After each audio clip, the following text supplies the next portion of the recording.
कंकाल का रहस्य। चौरा गांव के खेतों में इन दिनों खुदाई का काम चल रहा था। असल में इसी गांव से होकर एक अच्छी सड़क गुजरनी थी, इसलिए यहाँ खुदाई शुरू की गई थी। अचानक एक दिन खुदाई करने वाली मशीन से कुछ टकराता है। बाद में जब खोजबीन की जाती है तो वहाँ से 2 कंकाल मिलते हैं। पुलिस गांव के लोगों से पूछताछ शुरू करती है। आप लोगों को क्या लगता है ये किसके कंकाल हो सकते हैं? अरे साहब, हमें क्या पता ये किसके कंकाल है, आप ही लोग पता लगाइए। हम लोग तो बहुत ज्यादा डरे हुए हैं। हाँ, हमारी फॉरेंसिक टीम अभी आ रही है। ये बताओ कि इस गांव के रहने वाला कोई जोड़ा गायब तो नहीं ना? क्योंकि शुरुआती जांच में तो ये बात सामने आ रही है कि एक कंकाल किसी पुरुष का है तो एक किसी महिला का। साहब, हमें तो बहुत डर लग रहा है। ऐसे कंकाल मिलने का मतलब गांव के आसपास ही किसी की हत्या हुई है या फिर किसी को जलाकर मार डाला गया है। हाँ साहब, हम अपने परिवार को लेकर बहुत ही ज्यादा परेशान हैं। देखिए, आप लोगों की परेशानी हम समझ सकते हैं, लेकिन आप लोगों को पुलिस का सहयोग करना होगा, क्योंकि आपके सहयोग के बगैर हम ये पता नहीं लगा सकते हैं कि आखिर ये किसके कंकाल है और इनकी हत्या किसने की। ठीक है साहब, गांव के लोग आपका पूरा सहयोग करेंगे। हाँ साहब, पूरा सहयोग करेंगे। तो फिर ठीक है, हम अपनी जांच शुरू कर देते हैं। कुछ दिन बाद जांच रिपोर्ट आ जाती है। पता चलता है कि ये कंकाल करीब 20 साल पुराने हैं, यानी 20 साल पहले किसी जोड़े की हत्या कर शव को यहाँ पर दबा दिया गया था। इंस्पेक्टर राघव, ये बताओ कि 20 साल पहले की मर्डर मिस्ट्री क्या आप सुलझ सकती है? हाँ सर, क्यों नहीं, लेकिन अब सबूत और गवाह काफी मिट गए होंगे। मुश्किल तो होगी, लेकिन शायद किसी परिवार को इंसाफ मिल सके। इंस्पेक्टर राघव, आप बिल्कुल सही कह रहे हैं। किसी परिवार को तो इंसाफ मिलेगा ही और किसी को उसके किए की सजा भी मिलेगी। जी सर, मैंने तो जांच शुरू भी कर दी है। 20 साल पहले इस गांव के 2 जोड़े अचानक कहीं गायब हो गए थे। मैंने दोनों ही परिवारों के बाकी के सदस्यों से बातचीत शुरू की तो उन्होंने बताया कि उनके बच्चे शहर गए थे, लेकिन आज तक वापस नहीं लौटे हैं। लेकिन ये दोनों शव किस परिवार के सदस्यों के हैं, ये कैसे पता चल सकेगा? सर, मैंने डीएनए टेस्ट करवा लिया है। आज शाम तक इसकी रिपोर्ट भी आ जाएगी। अच्छा, ठीक है। उसी शाम को सर, डीएनए रिपोर्ट के मुताबिक ये दोनों ही लाशें चौरा गांव के रहने वाले प्रधान सुल्तान सिंह के बेटे और बहू की है। लेकिन इनकी हत्याएं किसने की है, ये कैसे पता लगेगा? इसी का तो पता लगाने की कोशिश में जुटा हूँ सर। आज सुल्तान सिंह से मिलने भी जा रहा हूँ। मेरा बेटा और बहू तो मेरे लिए सिर्फ यादों में ही रह गए थे। हमें उनकी लाशें तक नहीं मिल सकी थी। आज 20 साल बाद उनके कंकाल मिले हैं। मैं अब किसके लिए जीऊं?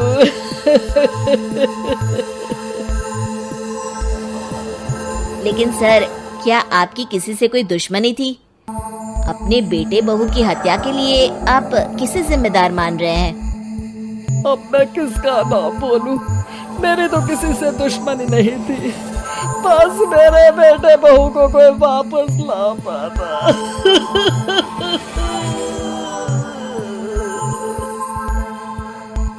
इसके बाद सुल्तान सिंह फूट कर रोना शुरू कर देते हैं। सर, अब आप इनका अंतिम संस्कार करवा सकते हैं। कम से कम इनका शरीर ना सही, इनका कंकाल तो आपको मिला है। लेकिन हाँ, अगर आपको कुछ भी याद आए तो जरूर बताइएगा।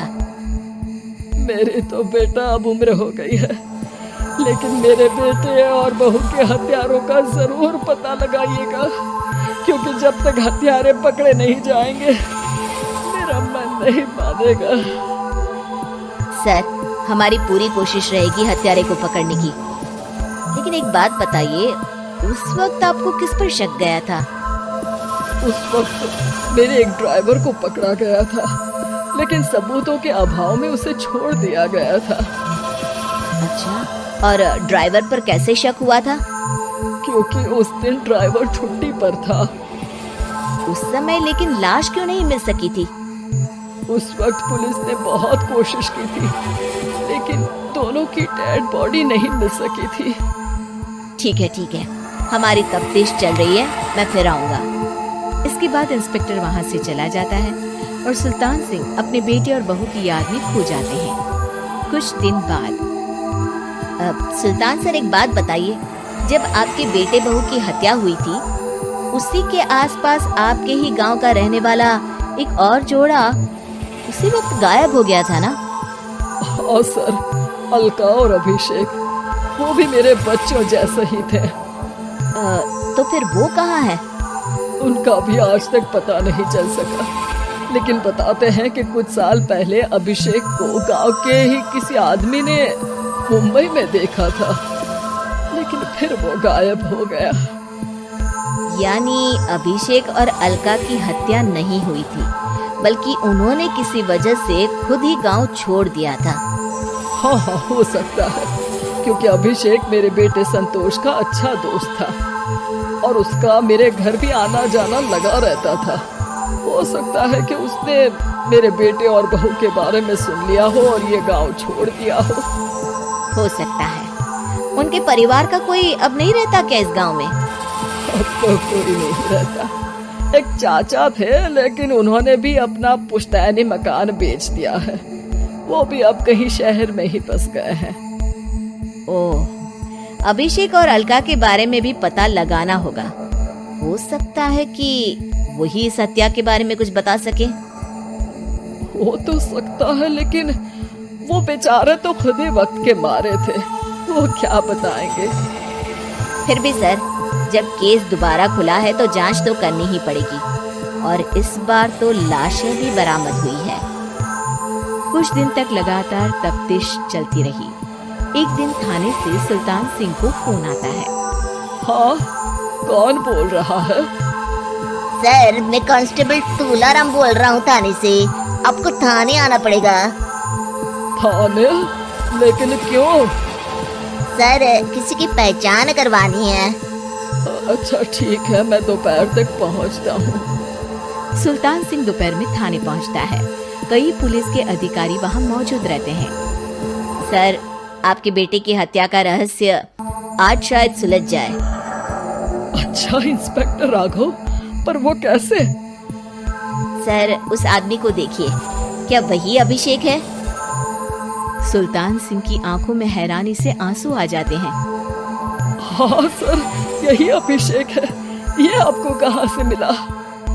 सिर्फ अभिषेक ही नहीं, बल्कि इसकी पत्नी अलका भी इसके साथ है। मैडम, जरा अभिषेक की पत्नी को लाइए। जैसे ही अलका को पेश किया जाता है, सुल्तान सिंह जमीन पर गिर जाते हैं।